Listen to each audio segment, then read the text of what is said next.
Hello and welcome. This is Holyhill Radio, and you're welcome to another episode of Evening Talks with Merit and Ify. Yes, so last week we discussed on something very interesting, which is on God's timing. And today we're also going in line with that, but then our focus for today is going to be on a topic called Fomo. You might be wondering, what does Fomo mean? Okay, so Fomo is the fear of missing out. You know, most of us have experienced this fear, some are experiencing it, and some are yet to experience. And I'm sure you're still wondering, what does this fear actually mean? So Ify, please can you tell our listeners what Fomo actually means? Okay, so I had to go to Google to check it to be Okay. sure, right? And it means the anxiety that others are having rewarding experiences without you. So is that fear that maybe people are experiencing things without you, or they're having specific things without you? And I feel like everybody has been in that situation. Okay. You know, some people will say that I've never been there,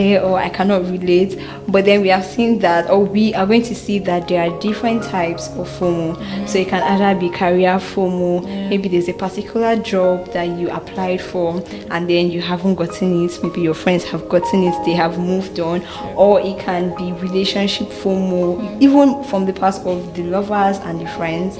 So you don't have, you know, someone that you can call your boyfriend or your husband or your fiance, whatever the case may be.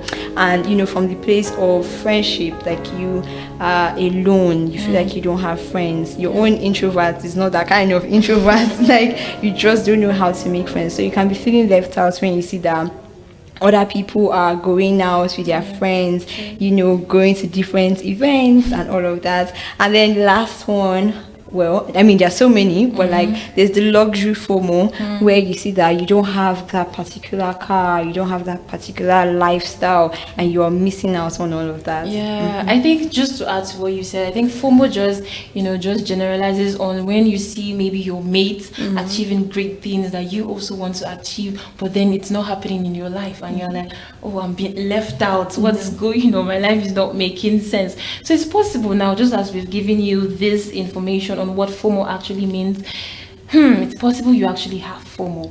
But then, are Christians actually supposed to have FOMO? Well, we're not meant to have FOMO because God said that He hasn't given us the spirit of fear, right? But we are humans, and if you're not grounded in the Word, there is going to be that feeling of FOMO. Even if you are grounded in the Word, because we live in this world, there's going to be that feeling of FOMO. There's going to be that feeling of, oh my God, this person has this, that person has that, and I don't have it. There's definitely going to be that fear, right? So from my own experience, because I mean, I've had my own share of feeling left out, and mine was like the academic FOMO when we graduated from secondary school, and then people entered university immediately, and I have not entered mine, and I was just like, you know, I was feeling left out, especially the period of the what's that thing that we do? We wear dress, we cap, matric, and then people were like taking pictures, sharing, and then you know people are asking you like, what about you? You graduated, like what is your own? And I was just feeling like, oh my God, like my mates have gone ahead and I'm still here. So like I definitely felt that feeling of missing out in that space, and it wasn't nice. Actually, I think most persons, or rather almost everyone, experience FOMO.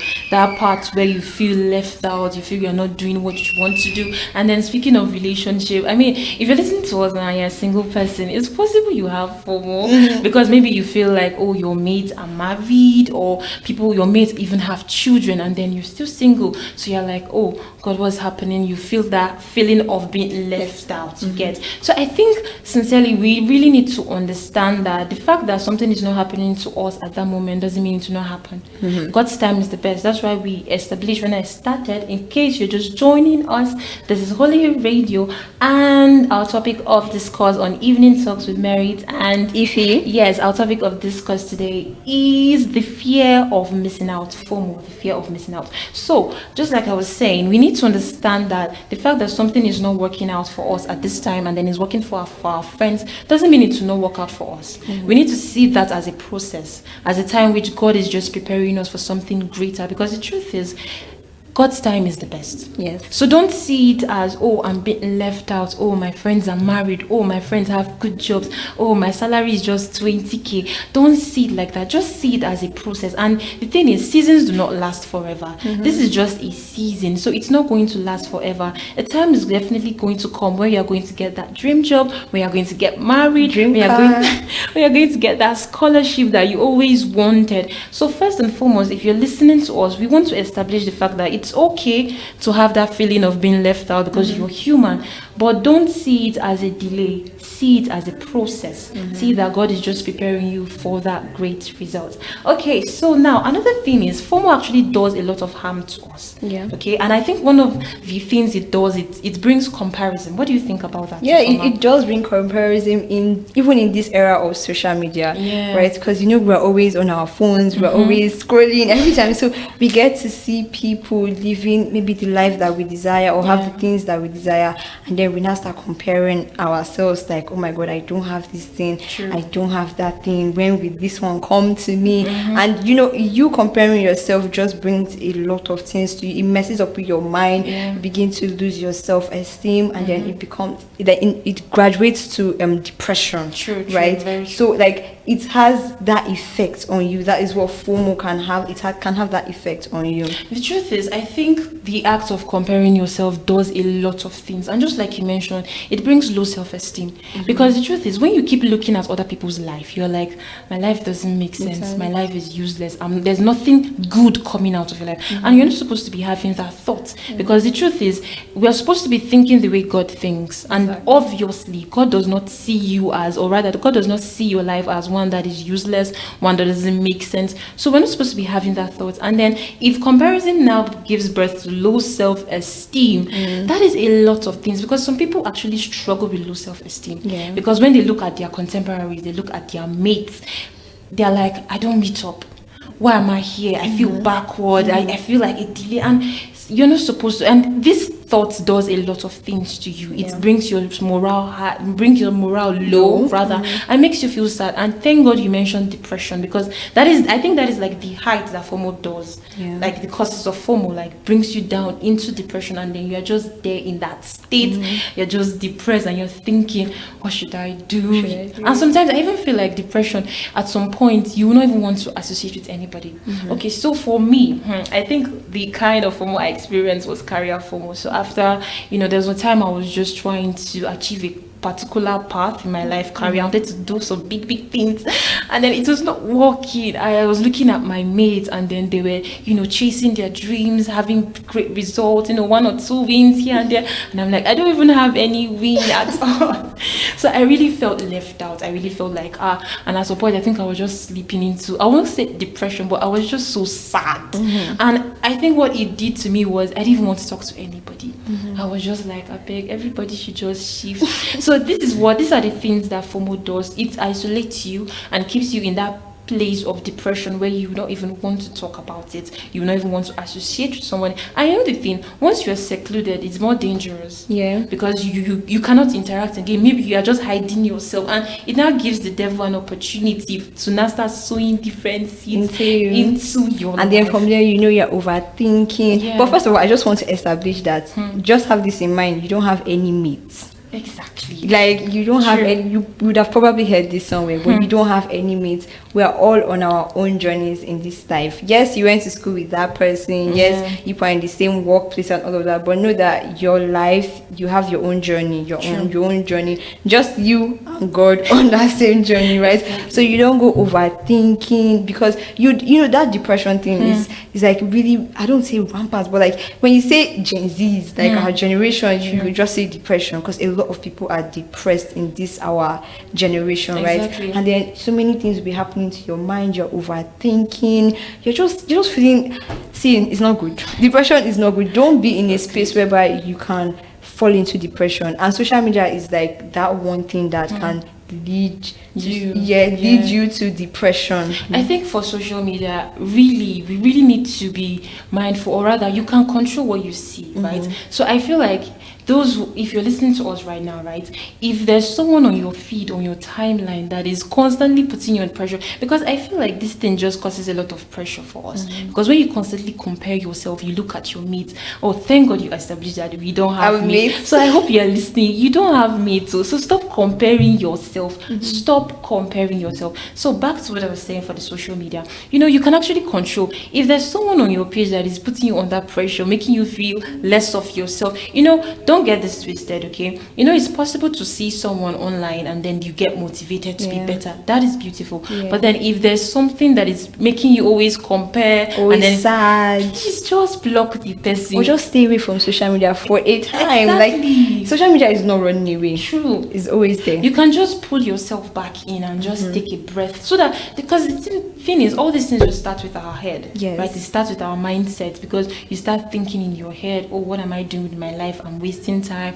I'm experiencing delay, all these things, and it is not supposed to be so. But the thing is, Ifoma, I feel like, just like we've established, a lot of people are experiencing this fear. Yeah. So how do we combat this fear now? What are the solutions? Like, people that are already experiencing it, what should they do? Or how can we avoid having this feeling in us, This feeling is okay. So first of all, I've established that we don't have mates. Yeah. Right. Yeah. And then the second thing, social media. Social media is a ground for. It can be good, it can be bad, don't get me wrong. True. But then if you don't use it in the positive way, you're going to use it in the negative way. So I think you should just try and limit your use of social media. Rather be watching things or have things on your feed that would encourage you and that would educate you, rather than things that would, you see and then you're feeling sad at the end of the day. Oh my God, me. I mean, if you see somebody is doing a big thing or they're celebrating something, of course, congratulate them, be happy for them. But if you know that the one you're seeing is not making you happy, I think you should just limit yourself from it and stay away, right? And just stay away. I think for me, one of the things is we need to realize that our destinies are not the same. We are not on the same path, okay? The process that someone will experience is not the same process another person will experience, because our destinies are different. And thank God I established when we started that the fact that something is not happening to you now doesn't mean it will not happen later on. So we need to see this period of, okay, this thing is not happening to me, but it's happening to somebody. That period of the fact that it's not happening, we need to see it as it's just a process. It's just a season. It will definitely come to an end. It's not going to last forever, because I feel like some people just believe that, God, this thing is forever. So it's not going to be forever. Seasons do not last. It's just like raining season, right? Rainy seasons don't last forever. Before we move into Harmattan, heat. So it's just like that. So have the mindset that your destiny is not the same with another person. The fact that God is doing it for another person. And in fact, where they say that when God blesses someone close to you, it's close by. It's in your neighborhood. So just be excited. I think we need to have this expectant heart that God is definitely going to do something great in us. And also bear in mind that our destiny is not the same. Everyone goes through process, but then in that season of process, don't feel depressed, don't feel down, don't feel weak, don't start having low self-esteem. You don't need to have all that. Just have the faith in God. Have faith in God. Put your trust in God that definitely He's going to do it. And one thing that made me realize something. So I think even me, I also had that academic thing, because I also did not, get into school on time. And for me, when people got into school, my mates, I think they were like 3 years ahead when I finally got into admission, and then they were like in 300 level, me I was just entering 100 level. I was like, God, my mates are 3 years apart from me, all of that. But there's something I realized. So when I finally graduated, funny enough, some of them, we graduated the same year.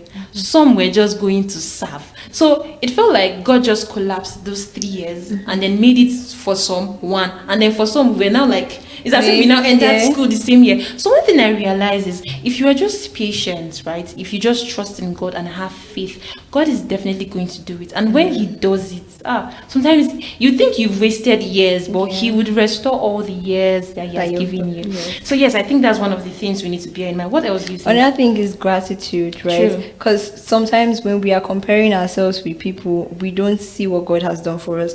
So from there we begin to complain, so we just move our eyes eyes away from the blessings that God has given us, and then we're just looking at other people's life. So I think one thing you should do is, if you can get a gratitude journal. You know, people always talk about this, but we don't know how helpful it can be. So you can just get a gratitude journal and write all the things that God has done for you. You know, you graduated, you have a job, even if it's 20k that they are paying you, at least they are paying you. Exactly. You get, they are paying you. Like, you have things that is going well for you. You are alive. Like, all those things. I don't think you should call them small wins. You should call them big wins, because some people are like crying and dying to be in your place, and you are there. So like, gratitude journal will really help you. If you can do it every day, that's fine. But just make sure that you always go back to it whenever you feel like, oh, let me compare myself with that person. Just go back to that journal and like see all that God has done for you, and you feel better. Actually, I think so.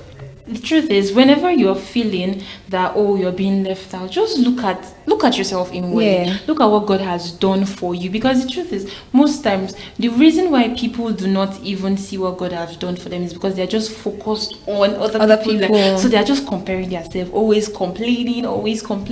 But it's not supposed to be so. We're supposed to keep that, maintain, or rather cultivate that lifestyle of being grateful. Cultivate the habit of thanking God for what. Because the truth is, okay, so now you're thinking, oh Lord, I've not gotten married, my mates have born children, but the thing is, you are alive. That is enough reason. Because if you are dead, you will not even think of getting married. You can't even think. You can't even think at all. And the same thing also goes to maybe career. You want to have that big job, you want to have that big business. It's fine and it's beautiful. We're not trying to downplay any desires, because we're supposed to have all have our desires. We're supposed to have big dreams. But then if it's not happening at the moment, thank God for what He is doing. Thank God for what He has done. And one thing I've noticed is, when we thank God, right, He does more things. He does more things. So another thing is, be grateful, right? Just like you said, be grateful, cultivate that habit of thanking God for what He has done. I mean, that is one of the most important things. Because the truth is, when you focus on what God is doing in your life, right, it takes your mind off from other people's lives. Yes, because one of the things that make you not being grateful is because you are focused. So when you not focus on yourself, you see what God is doing, and you celebrate God and all of that. So yes, that's also one of the things. So another thing for me is to invest in yourself. What do you think? Invest in yourself. If you are in your single era, right? I mean, this is for everybody, but if you're just in your single era, you feel like this is your single time, you're there. So I think you should invest in yourself. You could read books, those things that you think you would do when you're in a relationship.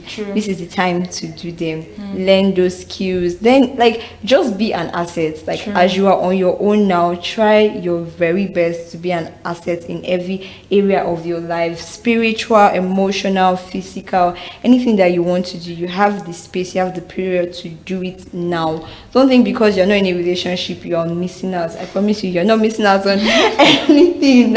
You're not missing out on anything. You can also take yourself out. I mean, people do solo dates all the time. You can always go out, and you should invest in your friendships. Every friendship that you have, if you cannot do it that thing that you say, oh, you do in relationship, if you cannot do it now with your friends, I don't think you'll be able to do it when you're in a relationship. So this is the period to pour love into your family, pour love into yourself, pour love into the friends that are around you, and see yourself grow, right? See yourself grow. True. I think that investing in yourself is very, very important. And then for those people that always used to say, oh, it's when I have a girlfriend, or when I have a wife, or when I have this, that's when I'll start buying them gifts. You can buy your friends gifts. Yes, you can actually do that. But then investing in yourself is very important, especially for career people, right? So you're not yet there. You've not yet achieved that big career goal that you want to have. You can start reading books. You can start, getting, training yourself on that skill you want to do.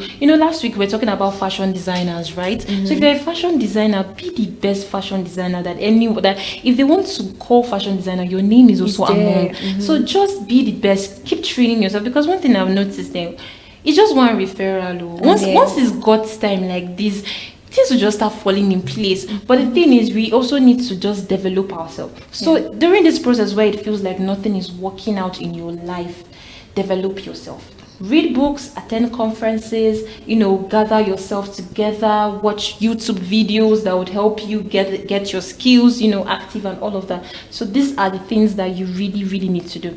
But the thing about Ifoma, I feel like a lot of people are really suffering from depression, or rather, some people are already in that depressed state. Let's be honest, okay? Some people are already in that depressed state. So what do you think people can do to actually come out of it? Okay. So I would give for my own personal story. Yeah. I don't know if I would say I was depressed, but I feel like I've, let's say, almost been there, right? So for me, what I did was, okay, now I know that prayer should be the first thing that I should have done then. But then what I did was I listened to songs that would lift me up, right? So the Mercy Chinwo, I'm not trying to advertise her songs, but like I was listening to Mercy Chinwo's songs, all those, them Judy K. And then I saw that those songs, they helped me. They uplifted my spirit. I wasn't so sad anymore, and I was able to relate with people. I also saw that having like a good community. I mean, my family members were there for me. Some of my friends that I didn't even know that were experiencing the same thing, but when I later found out, I saw that we're there to like strengthen each other. Because if you don't have anybody around you, you feel definitely alone. Already, the depression is already isolating you. So then imagine you don't have like people that can uplift you. Like you're so isolated in everything. So right, people that should be around you should be those that would uplift you, that would help you, even pray for you. Sometimes you cannot pray for yourself, so you need people that would pray for you, that would bring you out of that state. You see, that surrounding yourself with people, it must not even be so many persons. It can just even be two, one three, person, one person. But it's very important, because the truth is sometimes you will just feel so down to even pray.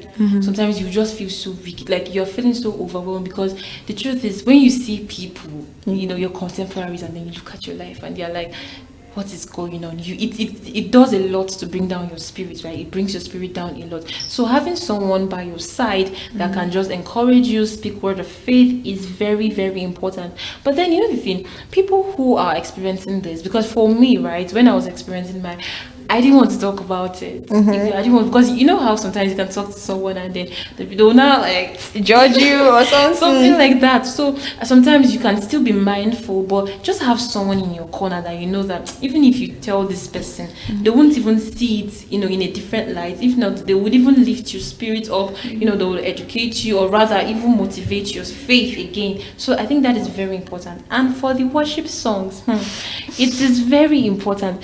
For me, right? Let me just share my own story. When I was having that period of, downness, and then I was just feeling so down, I felt like nothing is actually happening in my life. I felt so alone, to be honest. I felt like God has left me, because I was like, why? You see my mates, and all of that. So there's this song that K-Strings sang, Minister K-Strings, which is Tari. I know it is, I'm not alone, right? So I just soaked myself into that song. Like that song was on repeat, like throughout that month. I was listening to that song every day. And then it came into my consciousness that, I am not alone. Like, I am not alone. So if you're listening to us now, it feels like maybe nothing is working out. You are feeling like, God, why is all these things happening to me? You're not seeing any result, nothing is going on. Look for worship songs that will lift your spirit. Because the truth is, and then don't stop listening to the songs, because sometimes you listen to it and you just stop. You keep it just going. So don't stop listening to those songs, because one thing I notice is songs are spirits, right? So every song has a spirit behind it. So when you listen to gospel songs that lift your spirit, there's a way it does to your spirit, man. It lifts your spirit and your faith rather, and it comes alive again. So you feeling, there's no longer hope, or you feel down. When you listen to these songs, it just builds your faith again. It resurrects your faith. It gives you strength. It gives you strength, because honestly, I'm not going to lie, when I was listening to Minister K-String's song, I just really felt that assurance. Like, I was so sure. If anybody could tell me that God is not, I'm like, God, sit down. So it does a lot. So if you're in that space right now, maybe you're feeling so down, get worship songs, download worship songs. If you want us to recommend for you, we are here for you. So but get worship songs so that your spirit will come alive again. And then speaking of songs, I think we also need to be mindful of what we listen to, because the truth is, the same way a song can build your spirit, it can still bring you down. So I've noticed that you hear some people say, I was feeling depressed, and then I just want to listen to one song. So it feels like there are some songs that are like depressed songs, right? Yeah. One thing I've noticed is those songs just keep us there. It doesn't bring us out of it. It just keeps us in that state of depression. I don't know. What do you think about it? Yeah, because like as you said before, songs have spirits, right? So it's either it's God or it's the devil, or it's just neutral. You know, they're just those songs that are just neutral. Like Happy Birthday, it can't really do anything to you, right? So you have to be careful what you are listening to, what you're putting into your soul, because it would help you to, you know, bring you out or keep you there. Also, the people that you allow speak into your life, some people will discourage you. You have not even left that stage, and they're like, I will push you back. But then there are also those people that would talk to you and that would just help you. So exactly, you know, because music are words. So it's just with all the drums and the extra, but then they're actually words. So you have to be careful of what you are listening to every time, every day. Another thing that I can say is like a remedy for it is prayer. It's very important that you pray, right? You know, in that space you might not be able to pray, so you can reach out to people to pray for you. But if you have the strength, I think you should just pray. And when I say pray, I know you might be like, I know these girls, they're talking about speaking in tongues. You might not have the strength to speak in tongues, or like, but you can just rant it to God, you know, or you can even cry to God. There are just times that you would cry and like, you know, God will answer you. So like, don't think that, you know, you are limited to a specific kind of prayer kind of prayer way. Like you can cry, you can sing, you can even write. If you are very creative, you can write it out and just tell it to God, and he would help you. In every way he would help you. See, God is actually always willing to help us. It's just that sometimes we don't just reach out to him. So even in that space where you are now feeling left out, you feel like your mates have gone ahead of you, you can pray. Just tell it to him. I think there was some times that I was just crying during that time. I was like, God, why? You know, so I was just vulnerable. So you can be vulnerable to God, right? You can just tell him that, Lord, what is happening? Please help me. Please help my heart. And then if you notice that you're just slipping into depression, you can actually ask him to bring you out of it. Because the truth is, once you're going deeper into depression, it's really hard to come out, right? So you can pray. And another thing aside from prayer is to study the word of the Lord.